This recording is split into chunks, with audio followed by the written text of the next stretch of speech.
for Senate Study Bill 167 to order.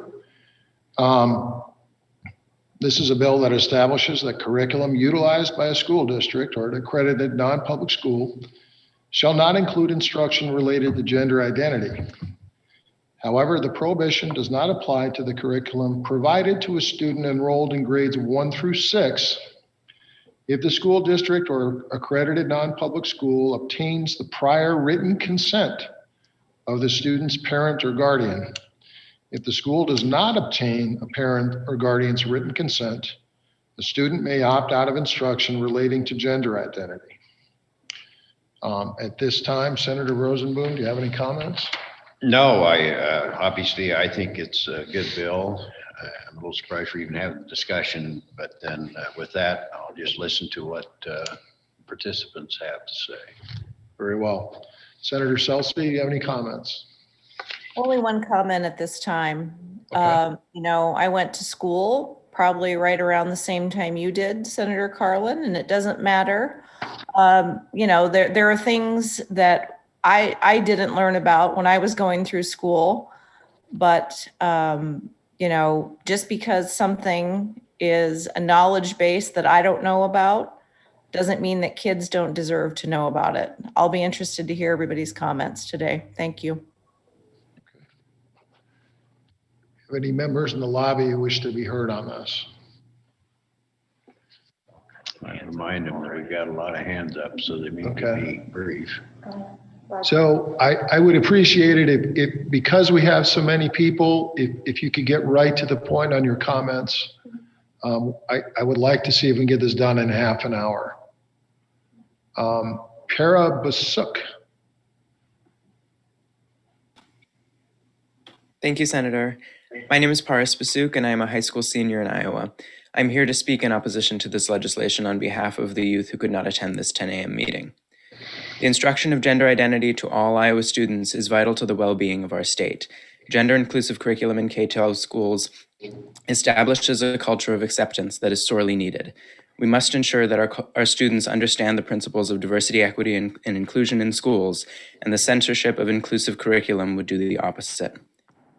The removal of gender identity instruction is especially dangerous for transgender and gender non-conforming youth. If most students are not taught that gender identity is real, there is an increased potential for bullying and harassment for trans students in and beyond school. This discriminatory censorship sacrifices the safety of Iowa students. The reality is that gender identity cannot be erased. The existence of transgender and gender non-conforming identities is not up for debate and cannot be hidden from view. All major medical institutions in this country recognize gender identity as distinct from sex. Our state anti-discrimination laws recognize and protect the existence of diverse identities. Our federal anti-discrimination laws recognize and protect diverse gender identities. According to a peer-reviewed PRI poll, more than 62% of Americans believe that transgender people should be protected from discrimination. Senate File 167 makes a sweeping discriminatory change that is baseless and contradicted by all evidence. Transgender and gender nonconforming youth cannot be censored out of existence, and attempting to do so would be a violation of their right to education in Iowa. Finally, I would like to say that the wave of discriminatory anti-trans legislation in Iowa is not tolerated by our country at large. Iowa still relies on interstate relationships, and these discriminatory laws will further alienate Iowa from our neighbors. For the sake of Iowa and its students, I urge the senators on this subcommittee to stop Senate File 167 from progressing through the legislature. Thank you. Thank you. Damian Thompson. Thank you, Senators. I'm Damian Thompson. I'm the lobbyist for Iowa Safe Schools. We're registered opposed to this bill, and I've kind of reduced my remarks, so I'll be brief for you. So inclusive curricula benefits all students by promoting acceptance and respect and teaching them more about the diverse people and families in the world. This isn't just gender identity, would include all people. So inclusive curricula also supports a student's ability to emphasize, connect, and collaborate with a diverse group of peers and encourages respect for all. Specifically, trans and non-binary youth that have schools with inclusive curricula report 25% less risk of suicide. LGBTQ students in schools with an inclusive curriculum heard homophobic remarks less frequently, heard negative remarks about gender expression, and heard less negative remarks about transgender people than compared to schools with inclusive curriculums. So having good curriculums like this can lead to less bullying and more safe spaces in schools. In addition, LGBTQ students with inclusive curricula have better academic and mental health outcomes and are less likely to miss school themselves. So in summary, the evidence shows that this bill will only cause harm, increasing bullying and risk of suicide across the board, and also making schools less safe for students. So please, I urge you all to oppose this legislation. Thank you. Okay. Thank you. We have Damian Thompson. No, that was Damien. That was Damian, Yeah, sorry. Yeah. Thank you, Damian. We have Daniel. Help me with the pronunciation. Is it Soon or Sunny? Sunny. Sunny. Okay. Thank Actually, you, I do Senator. know you, Daniel. Good to see you. Right. Thank you, Senator. Appreciate the opportunity to talk and appreciate this bill. SF 167 offers elementary and middle school children some protection from indoctrination by gender theory activists, undermining parental teaching, and ignoring biological reality. In 2018, the University of Iowa Public Policy Center released a task force report that called for, quote, teaching that gender is a social construct, and emphasized the need to clarify the difference between sex and gender in class. Task force members were, quote, certain that LGBTQ inclusivity could be applied at all grade levels and across all subjects, and noted that the district's multicultural gender fair education program has already begun making incremental changes to curriculum. This is not a one school problem. Last month, Ames Community School District provided suggested kid-friendly teaching materials for elementary students that stated everyone gets to choose if they're a girl or a boy or neither or something else. An Iowa-based organization, Iowa Safe Schools, sells the school-wide Pride Guide, which includes a kindergarten through fifth grade curriculum, as well as middle school and high school editions. The National Gay, Lesbian, and Straight Education Network, or GLSEN, also has an elementary school curriculum that includes a lesson to help third graders, quote, challenge their own and others' assumptions about gender. Last week, Cedar Falls School District created a webpage that directed teachers to GLSEN's curriculum, as well as the Iowa Safe Schools homepage. Not only do we have gender theory activists targeting lessons at the youngest Iowa students, parents are not informed that their children are being intentionally subjected to a curriculum designed to disrupt their idea of gender. SF 167 is about providing parents with some oversight of the ideology that schools are teaching their children. Thank you. Thank you. We've got Liz Lundberg. Liz Lundberg. Thank you. My name is Liz Lundberg, and I'm speaking in opposition to this bill. I'm the mother of a 5-year-old transgender daughter, and I'm an educator. Advocates for inclusive curricula often describe it functioning as both a mirror and a window. When particular identities are highlighted in children's education, the kids who share those identities can see themselves reflected in what they are learning. And kids who do not share those identities can look through the window of their education into experiences they do not share. Both of these core functions of education are vital and should not be things parents have to opt their children into. As you know, transgender kids are subject to high levels of bullying, violence, and exclusion. These experiences lead to poor academic outcomes and mental health issues, up to and including horrific rates of suicide. Whether you believe those kids are who they say they are, or if you think they are confused, I know you don't want them to suffer these outcomes. When they see themselves reflected in their education and learn about gender identity in school settings, they see themselves affirmed. They see that they matter. They see that others care about them and that they belong. And transgender kids are not the only ones who benefit from being educated about gender identity. Cisgender students, that is students who are not trans, benefit from learning about their own and other people's genders. Whatever fear, confusion, or discomfort they might feel around transgender people can be addressed in a supportive way. They become less likely to say or do hurtful things.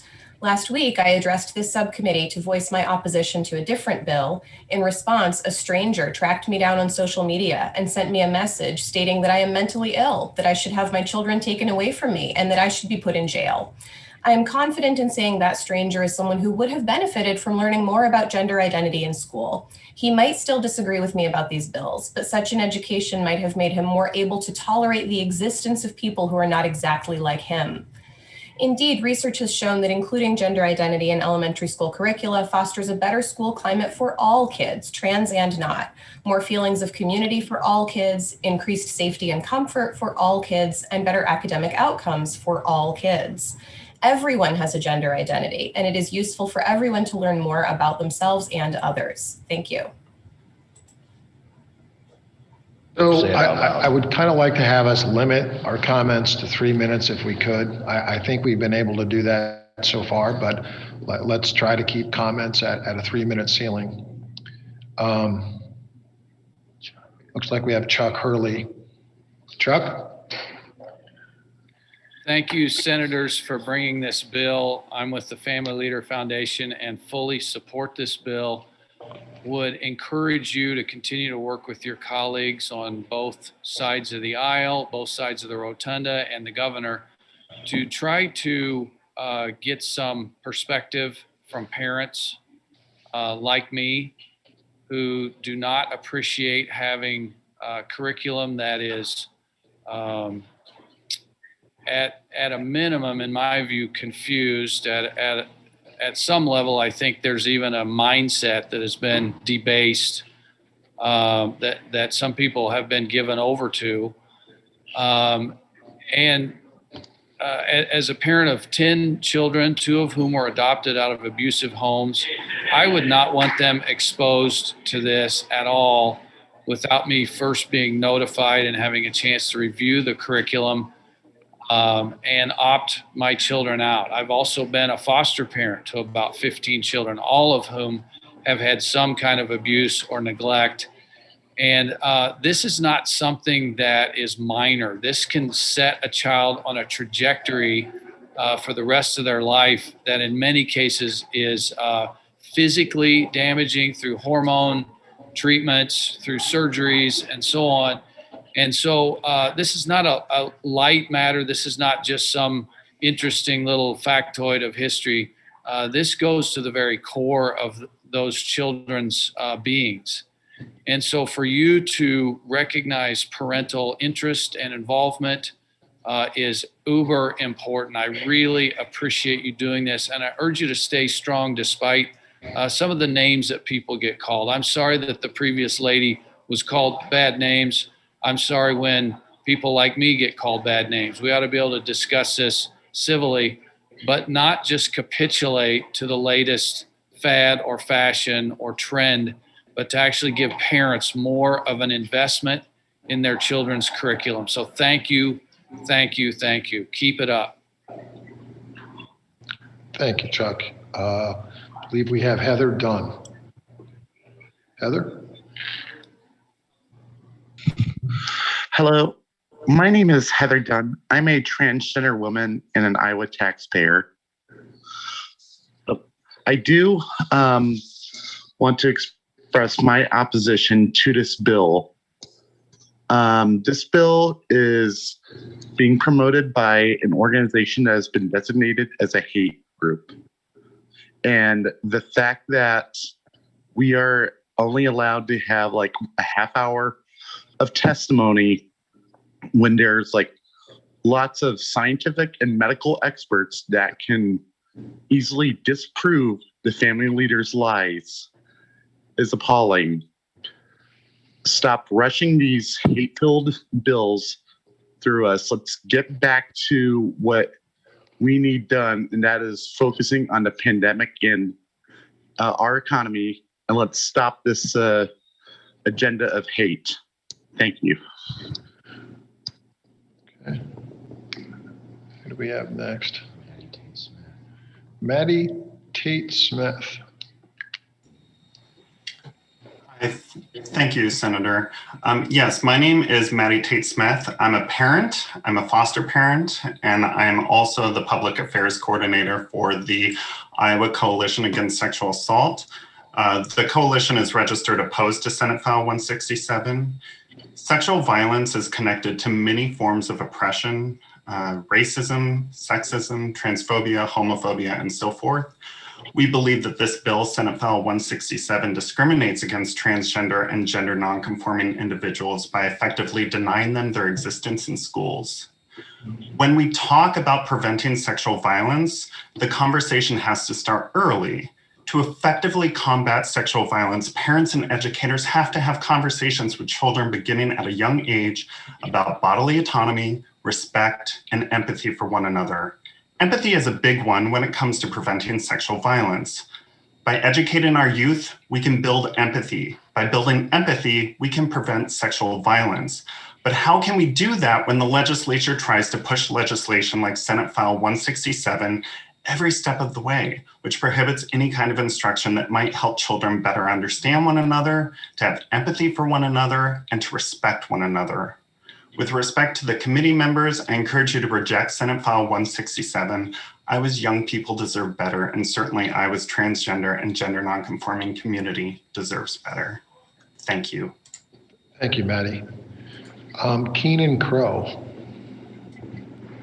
Yes, thank you, Senators. My name is Keenan Crow with One Iowa. We represent the interests of LGBTQ Iowans, and we're opposed to this bill. So first, it's not at all clear to me what this bill would require. Gender identity as defined in the legislation means the gender-related identity of a person, regardless of their biological sex. Everyone has a gender identity, not just transgender people. Everyone on this committee, everyone in this legislature, indeed, everyone on this Zoom call has a gender identity. And when we talk about somebody being a man or a woman, we aren't often talking about their anatomical characteristics, but rather about their gender and how they interact with the world. So it seems quite possible to me that this bill could prevent discussion of the gender of historical figures, for instance, because that's what we're talking about when we're talking about their gender. The legislation as written seems to be trying to get at banning information relating to transgender people, but I'm not at all convinced that this is all it does, because it also seems to prevent most discussions of gender altogether. Second, and I think more concerning, this legislation flags information about gender identity as the most dangerous information possible. There's no other topic specifically prohibited under the Iowa educational standards in the way this one would be. There's no other topic I'm aware of which uses this two-stage opt-in mechanism that this one sets up. This and only this information is treated as if it is somehow harmful, obscene, or shameful. We know that there are age-appropriate ways to address subjects like human growth and development for elementary school kids, and this information is the same. Finally, we know that what the impact of these kinds of bills are because we've studied them. While no other state currently has a ban on information about gender identity, several have bans on information about sexual orientation. In the states that have those bans, students report that they are less likely to have supportive teachers and staff, less likely to have effective intervention from school staff in handling bullying and harassment problems, and more likely to report hearing homophobic remarks from school staff. That all adds up to one thing: creating a hostile climate for LGBTQ students, negatively impacting their mental health and making them less likely to graduate from high school. We've agreed already before that every student deserves a fair chance to succeed in school and prepare for their future, but this bill makes it difficult for transgender kids to do just that. Please reject this bill and ensure that every child, regardless of their gender, has an opportunity to learn in a safe, healthy environment. Thank you. Thank you. Margaret Buckton. Margaret Buckton. Margaret? Good morning, Senators. I hope you can hear me. We can. Thanks for the opportunity to comment. I'm going to take a different take here about the role of school boards in making these decisions. First of all, we have an open and public process for communities and parents to have input when curriculum is being adopted. There's information in student handbooks about how to talk to parents, to principals, to the school board about any of the curriculum that you might have questions about. We believe this is an intrusion in the role of local school boards to make decisions based on their community values and those that elected them. And lastly, if school districts have recently purchased curriculum, new textbooks, as a result of this bill, they may have to incur costs to replace those. So simply on the core values of both the Urban Education Network and the Rural School Advocates of Iowa, we're registered opposed to the bill as an intrusion in local control and a potential unfunded mandate. Thank you. Thank you, Margaret. Connie Ryan. Connie? Thank you, Senator. I'm Connie Ryan. I'm the Executive Director and Lobbyist for Interfaith Alliance of Iowa Action Fund, and we strongly oppose Senate File 167. We believe children are naturally curious and they want to learn. They need lots of opportunity and a learning environment that is supportive and welcoming. All children deserve that support, that sense of welcome, and to see themselves in the curriculum and teaching that is being provided. The removal of any group or designation of any group of people, including gender identity, is harmful to all children. And I would urge you to listen to the experts that have been on this Zoom, and I would urge you to oppose this legislation. Thank you so much. Thank you, Connie. We've got Phil Jennery. Phil? Thank you. Phil Jenner with the Iowa Association of School Boards, and we are also registered opposed to this bill. And as what Margaret sort of talked about, that's kind of the area in which I'm going to touch on, as well as others have already discussed several things. But one of the things, kind of having schools do this, schools shouldn't be at the whim of the legislature to either start or stop education based on whims of the legislature, because the legislature can change, and it's a dangerous precedent to start going down the road of what schools can and cannot teach based on a specific legislature, and also putting requirements on what type of education that our students can receive. We don't want the legislature dictating what can and cannot be taught, because that doesn't benefit all students. And finally, this should really be a local a decision. Most schools, if not all, already have a process for curriculum in this area that notifies the parents of when it's going to be taught. And if there are issues, parents should be talking with the teachers, with the administration on what can be done if they do have issues. And I think most schools, if not all, already have that avenue. So for those reasons, we are opposed to the bill. Thank you. Thank you, Phil. Looks like we have Ella Rosenthal. What were you saying? I'm trying. Thank you. My name is Ella Rosenthal, and I'm a high school senior in Iowa City.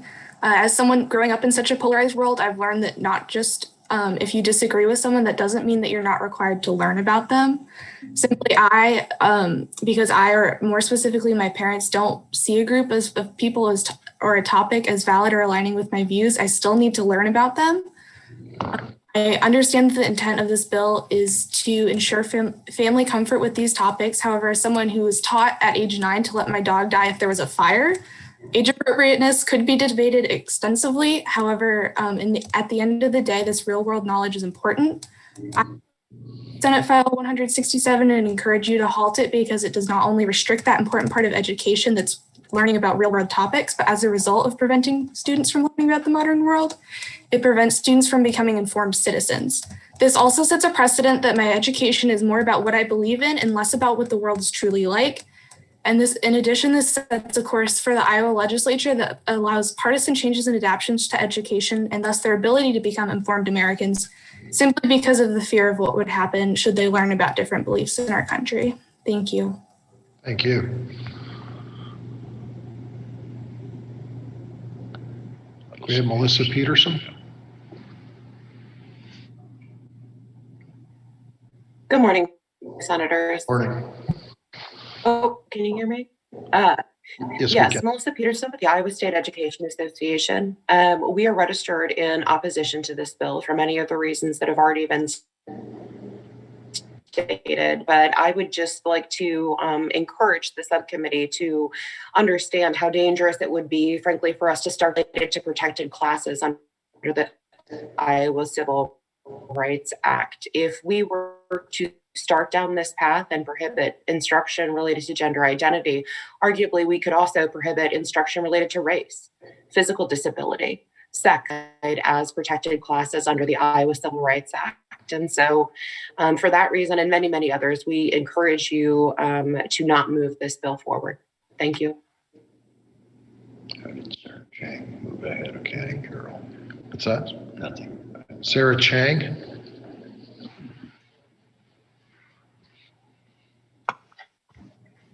Sarah? Yes, thank you for allowing me to speak. I just want to say that it's a very slippery slope to call out certain topics for exclusion from the school curriculum. If gender identity is not being unfairly singled out, where is the line drawn? Will students have to be opted in to learn about various cultural identities, religious identities? If so, then the whole social studies curriculum might as well become opt-in. If not, don't single out topics for exclusion from mention in educational settings. Please vote no on SF 167. Thank you. Thank you, Sarah. Danny, Carol? Danny? You're on mute? Okay, can you hear me, Senator? Yes. Yeah, thank you for the opportunity to comment. I'll be as brief as I can.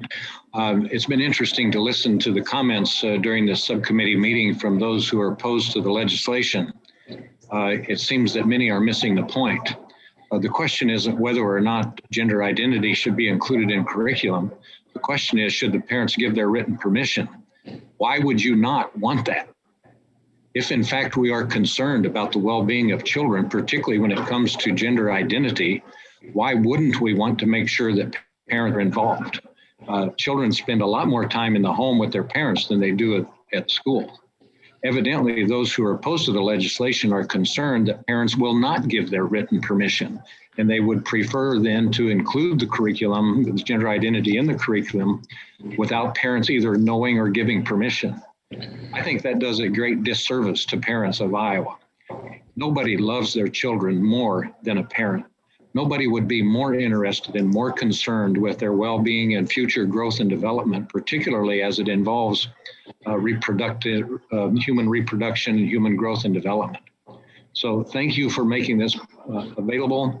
Let's make sure that we involve parents and not cut them out of the process, and simply ask for their written permission, give them information upon which they can base good decisions about the education of their children. So thank you, and I am happy to support this, not just as a lobbyist here at the Capitol, but as a father and a grandfather. Thank you. I think we've got time for one more, and then I'm going to ask the senators for comment. Jamie Birch Elliott. Jamie?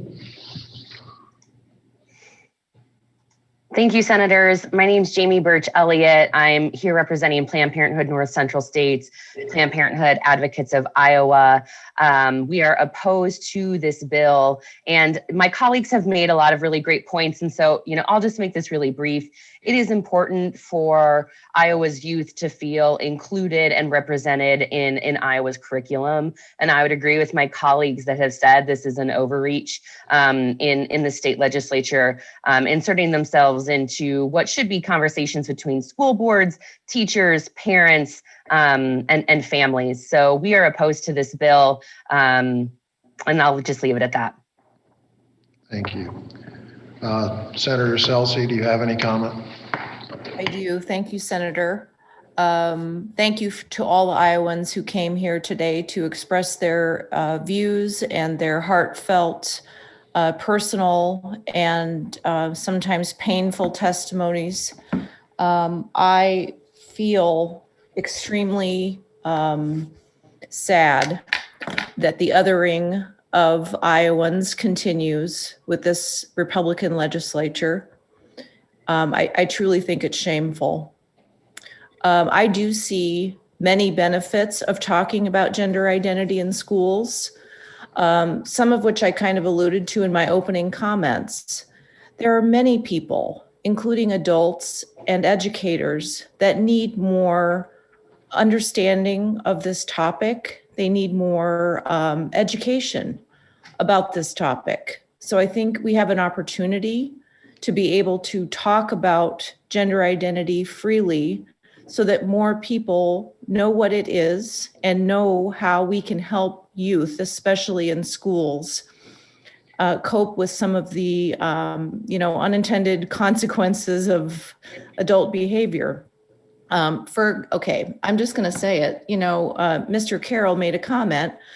Nobody loves their children more than a parent, which is typically true. However, when a child has gender identity issues going on, sometimes a parent doesn't understand what is going on, and they look to their school system and their support system to be able to help them. And that's exactly what happens. I've read my email.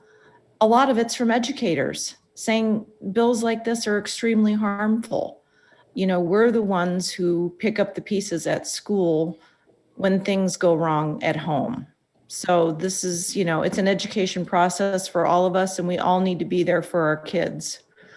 And then another concern that I have is that, something doesn't have to be exactly in the curriculum for a subject matter to come up in the classroom. Teachers are looked to as authority figures, as mentors, and other educators as well, and administrators, principals, superintendents, you name it.